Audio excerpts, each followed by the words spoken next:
Hey guys, it's the Average Joe back with another video, and I'm excited. It's iPhone day, and this just got delivered to me. My iPhone 15 Pro Max. I got it in the 256 gig variant, along with the color I got in black.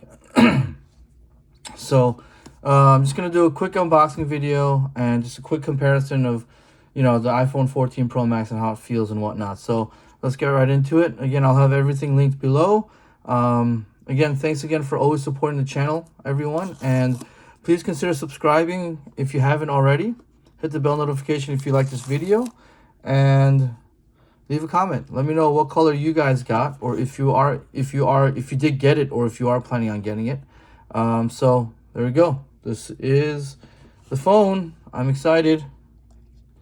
Just gonna lift this up. We got the phone here, and then we have some paperwork, and then the USB Type-C cable, which I won't be using because it doesn't support fast charging, at least in the speeds that I would like it to, or data transfer as well. So I'm just going to be using a third-party one that I have already been using.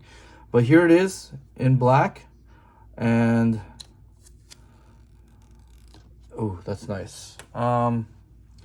So here's the phone, and I'm going to say right off the bat, the rounded edges, it does feel really nice in the hands, and you can already tell fingerprinting. And it's not as brushed. I mean, it is brushed, but it's not as brushed as I'd hoped it would be.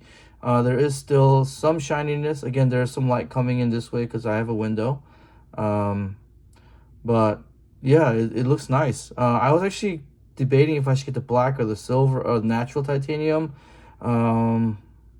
I'm still kind of on the fence right now. I am liking this black, but here it is compared to the iPhone 14 Pro Max, and wow, just holding these, you definitely do feel a significant amount of difference when it comes to the weight.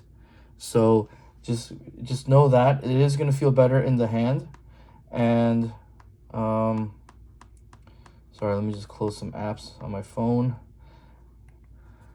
And you do notice the rounded edges, as you can see right there on the back side. It does look sharper here than it does here. So it does make it easier to hold in the hand. So I'm really enjoying this. I'm curious. The camera bump is a little bit bigger. Yeah, there is a size comparison of the camera bumps. And then I think, so it is a little, the iPhone 15 Pro Max is a little bit more narrow than the 14 Pro Max. So, and you do feel that. Let's just turn it on real quick. And while it's turning it on, we'll do some more talking. So because it was titanium and brushed aluminum, I was thinking of going naked, caseless with this phone. The reason why I always rock the case with this, because the stainless steel size, it gets scratched easily and whatnot. But I saw some early drop tests, and it seems like the rounded corner sides doesn't really do this phone any service compared to the 14 Pro Max, because the videos I saw were this getting completely demolished when it came to the screen in the back compared to this. Because I think the flatter sides makes it more resistant to cracking. Compared to the rounded one, where it has more of I guess, of an impact area.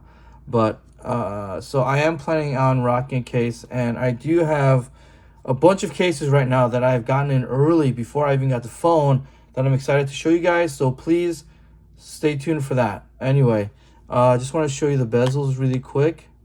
They do look thinner, and as you can see, the width on the 14 Pro Max is a little thicker than the 15 Pro Max. But man, this does feel really nice in the hands with the rounded corners. I do really like this. But yeah, so that was my initial thoughts and unboxing of the iPhone 15 Pro Max. Again, stay tuned for more content. I appreciate all of my subscribers. We are on trying to get to 1,000 subscribers. So much love to everyone that has been with me up until now. Again, thank you, and please stay tuned for some more content. All right, guys, take it easy.